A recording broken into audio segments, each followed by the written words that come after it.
Lagyan ako dito ng mga ibang kurtina dito sa lababo. Mga kurtina para mas maganda naman siya.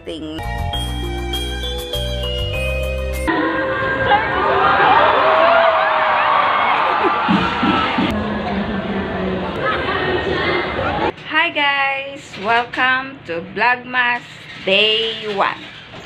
Ho, ho, ho! Merry Christmas!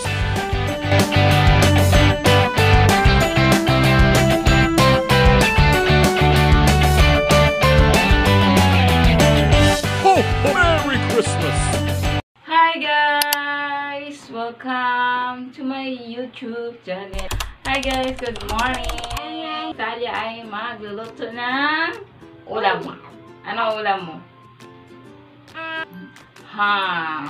Magluluto si Tali ng ham. I my favorite ham. Favorite ham? Yes. Favorite ham? Yes. Ay mamaya magagawa tayo na ano guys. Ay maglalagyan ako dito ng mga ibang kurtina dito sa Ham. lababo. Mga Christmas ano guys, Christmas curtain, mga ganun guys. Mamaya maglalagay ako ng Christmas curtain kasi para maganda ma-achieve natin ang Christmas decor dito sa bahay guys. Pero inuunti ko lang siya paglalagay kasi alam niyo naman, budget lang ating, friendly budget lang ating gagawin dito sa Christmas decor dito sa bahay. Mahilig kasi ako sa mga ganun guys, yung mag-decorate ng Christmas day sa bahay, kaya yun. Dati din kasi, dati sa dati naming bahay, meron talaga kaming bahay guys, kaya lang nasunog siya. Nasunog siya nung pandemic, kaya yun malungkot yung pandemic namin, nasunog yung bahay namin. Tapos, pati yung mga ibang decoration ko doon sa mga Christmas decoration ko, kasama doon sa pagsunog. Ang dami-dami pa naman nun. Tapos sayang, nahihinayang ako kasi tagal namin yung pinag-iipon yung Christmas decor na yun. Nangongolekta ako tuwing taon ng December, nangongolekta ako ng mga Christmas decor kasi mahilig kasi ako mag-decorate ng mga Christmas decor dito sa bahay. Tapos, ayun, yung parang masayang Christmas, di ba? Ma-feel mo talaga na Pasko na. Yun, mahilig pa naman ako sa mga ganun. Yung mga anak ko, tuwang-tuwa din sa mga ganun, mga Christmas decor. Kasi, syempre, ang Pasko ay syempre para sa mga bata, di ba? Kaya yun. Ilang gagawin natin dito, maglagay natin ng Christmas decor dito sa lababo at saka dito lang banda sa may gilid para may red naman siya ng kaunti. So, ayun, magluluto muna ako ng almusal namin guys kasi anong oras na? Hindi na yata almusal to eh. Tanghalian na. Kasi tanghali na rin. Kaya ayan. Gumawa na rin ako ng Christmas, gift, pang gift dun sa ilalim ng Christmas.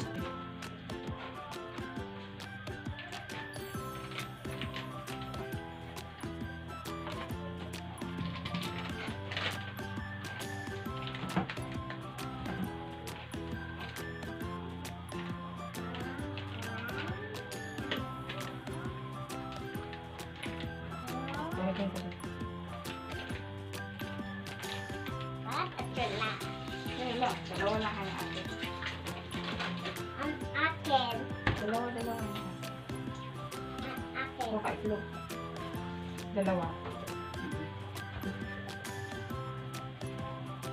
Egg. Nalalawang egg ko. Ano pa egg? Meron maraming itlog doon. Naawa pa itlog. Scramble. Ako. Madurog yung shell. Kakatingin doon. Wala ditita. Ayun. Bago naman. Ano? A few moments later.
So guys, dito sa may gilid ng Christmas tree guys.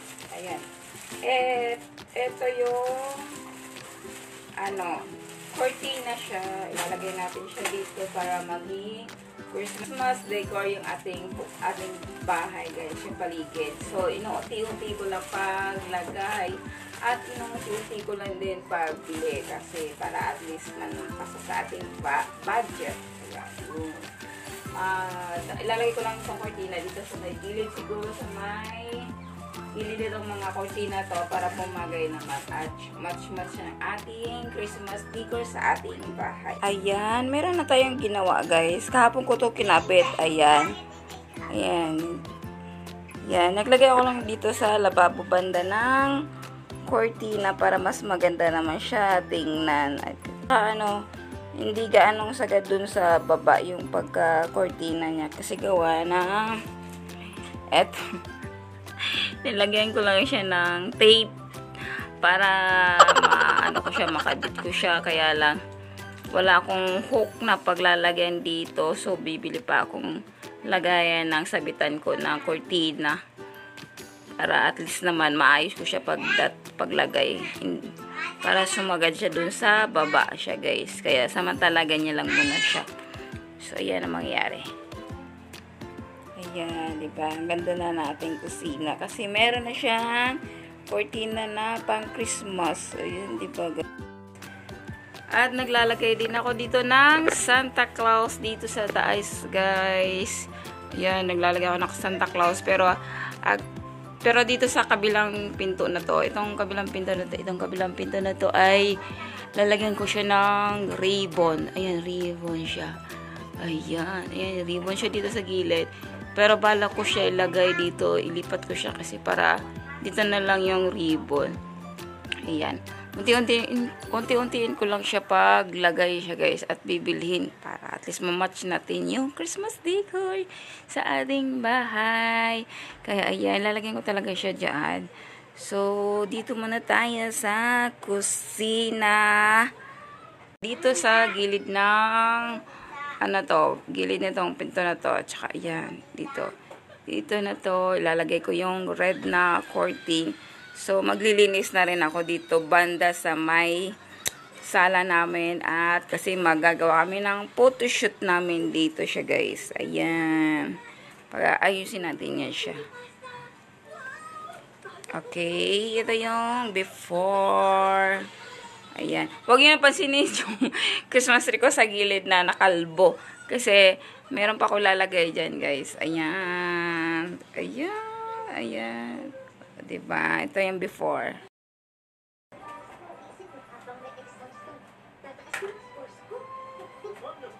Anong inigising-isip? May extra hukul ka bilang parusa. Pinag-inutan ako ng teacher, dinagin ako tuloy sa pag-uwi.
Ayan na guys. Hindi ko na siya nailagay sa taas. Gawa ng ano. Yan, gawa ng ano. Sa sobrang bigat ng cortina. Pag dalawa ko na lang ilalagay. Nalalaglag siya kaya hindi ko na siya pinilit. So dito ko na lang siya nilagay siya guys. Ayan. Dito ko na lang nilagay sa may pinto ng kwarto. Ayan siya guys. Yung isa, hindi ko ano, kung saan ko ilalagay yung isa guys. Bala ko sana dito ko siya ilalagay. Kaya lang awkward naman masyado. Putla na dito, tapos pula pa dito. Awkward. Kung dito naman siya ilalagay ko, kaya lang, ano na kasi siya, hindi gaano mahaba. Isang yarda lang ang sukat niya. Pangpinto lang talaga siya na guys. Pangpinto lang siya ang ano niya, yung isang yarda niya. Hindi siya katulad ng mga iba kortina ko na mahaba siya. Siguro bala ko na lang bumili dito na ibang kortina. Pero kulay red pa rin siya guys. Yung ganito kahaba siya. Yung may ring. Kaya siguro pag-iisipan ko pa kung saan ko ilalagay yung isa. Nakakalat, diba? So, hindi ko alam kung paano ko gagawin. Siguro dito na lang siguro banda sa may kurtina ng pinto. Naglalagay kasi ako ng kurtina sa pinto kasi makikita kasi kami dito sa loob. Kaya ayan. Siguro gagawin ko na lang sigurong ganyan kalahati. Parang style kurtina, lababo. Anuin ko na lang, tatahiin ko na lang siguro. At ilalagay ko na lang doon. Tsaka doon sa may bintana. Parang gano'n na lang siguro guys. Ayan. At hindi natin nagawa ng matching cortina dito. Siguro, ano, pag may nakita ko sa Lazada, sa Shopee or Lazada, TikTok, ganun guys. Maghanap pa ako ng ibang cortina para dito, para mag-match sila siguro. Ibang kulay siguro guys, para mapalitan ko yung puti. Sa tingin nyo, anong mas maganda? White or red? Or green? Mas pala ko sana green and green. Parang green siya guys, na pagka may ano, Christmas decor pa rin siya guys. Parang siyang ganun. Kasi gusto ko match-match yung Christmas decor dito sa bahay. Para mas maganda. Feel yung Pasko, parang ganun. So, ayan. Ito na lang sigurong magagawa ko. At saka yung natira doon, gagawin ko na siyang cortina pang lababo style niya. At atatahiin ko na lang siya siguro guys. Kaya ayan. Ayan lang magagawa ko. Ganda pa naman sana pagkalagay dun. Kaya lang, di siya match sa haba ng kurtina ko. Kasi yung haba ng kurtina ko ay 9 feet eh. Ayan, ayan. Ito 7 feet lang eh. Ayan o, 7 feet lang kahaba. Itong kurtina kasi 9 feet eh. Kaya ayan. Ayan na guys. Hinati ko lang siya sa ano, ginati ko lang sa dalawa yun guys, yung cortina natira. At inano ko na lang siya, ginawa ko na lang siyang cortina style sa lababo, parang ganun guys. Tinahi ko yung bawat kilid para maganda naman siya tingnan. Kaya ayan ang kalabasan niya dito sa banda. Sa may sala, ayan na siya. Red and red. Huwag nyo napansinin yung wallpaper ko dyan guys. Talagang nasisira na siya. Okay lang yan. Ayan. Okay na siya. Maganda naman siya tingnan. At huwag nyo napansinin yung sa taas-taas. Dahil, ano na yan siya. Forever na talaga yan. Forever na lang ganyan yan, guys. Ayan na siya ang kalabasan ng paggagawa ng kabit ng cortina. Kaya, ayan. Ayan, tinahi ko na lang yung gilid. Kinamay ko lang siya pagtahi, guys. Pulido. Kinamay ko lang siya pagtahi. Para mas maganda naman siya tingnan. Para wala siyang matastas na mga ano, tela-tela. Parang ganun siya guys. Kaya ayan, nakalabasan niya. Parang style lababo curtain lang siya guys. Ginapit ko na lang siya, ayan. At yung karugtong niya, ayan siya. Ayan. Hindi ko na pinahabaan guys. Kasi sakto naman yan pag nagpalit ako ng cortina eh. Ayan. So, ganyan siya guys. Ganyan lang siya style niya. Ayan. At ayan na lang. Sa kwarto na lang ang nilalagyan ko ng cortina. Lababo. Ayan na yun siya guys. Ayan.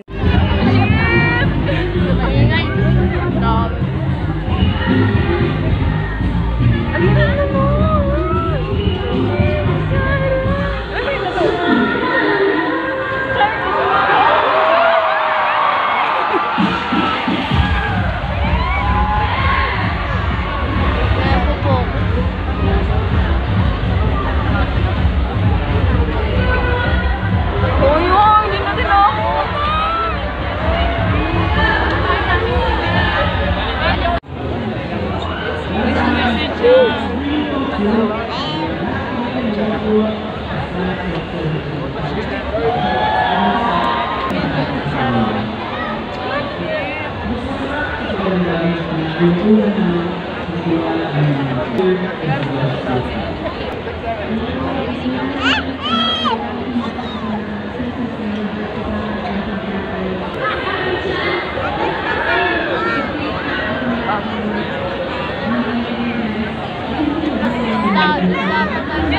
ko. Hindi mo ba nakasama malapit? Siya pala. Natawalit na dito sa Ayun na lang. Chan!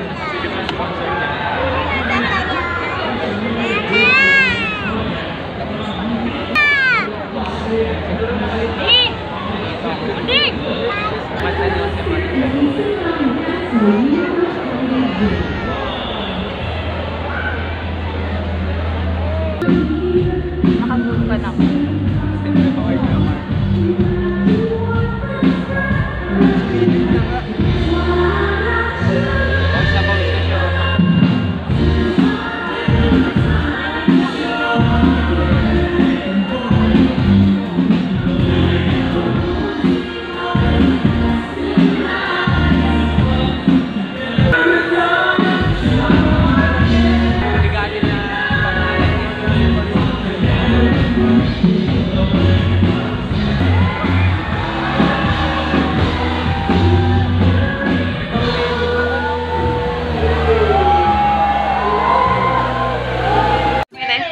Hi guys! Nandito na kami sa bahay. At kanina, andun ka. Kanina naman, napunta kami doon sa BGC para gumawa kami ng photoshoot namin. Eh, sakto, meron doon nag-live na, ano ba yung live doon kanina? Meron doon live at meron mga artista. Eh, sakto, nakita ko si Sarah Horimo. Sarah Horimo? Sarah Horimo. At tama ba pronounce? Basta yun na guys. Nakita ko siya. Grabe. Ang ganda-ganda. Grabe. Ang ganda-ganda. Diba? Nanonood muna kami doon guys ng concert doon. Kasi ang saya-saya. Grabe.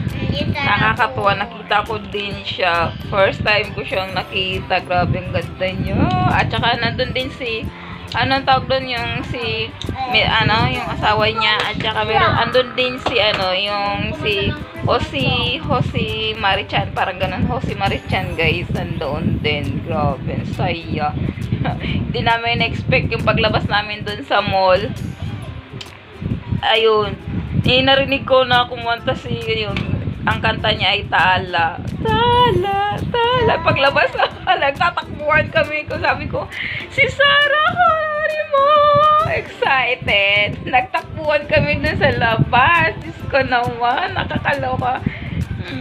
Siyempre, idol namin si Sarah. Di ba, bebe? Si Sarah. Kaya eto, nagpapahinga na kami. Dumating na kami dito, guys. Kasi, nag-photoshoot lang kami dun sa may BGC. Ay, saya-saya. Diba? Nakita natin si Sarah. Tala. Si Tala. Bye, guys. Good night. Tomorrow na lang ulit. Bye. I love you, Sarah. I love you.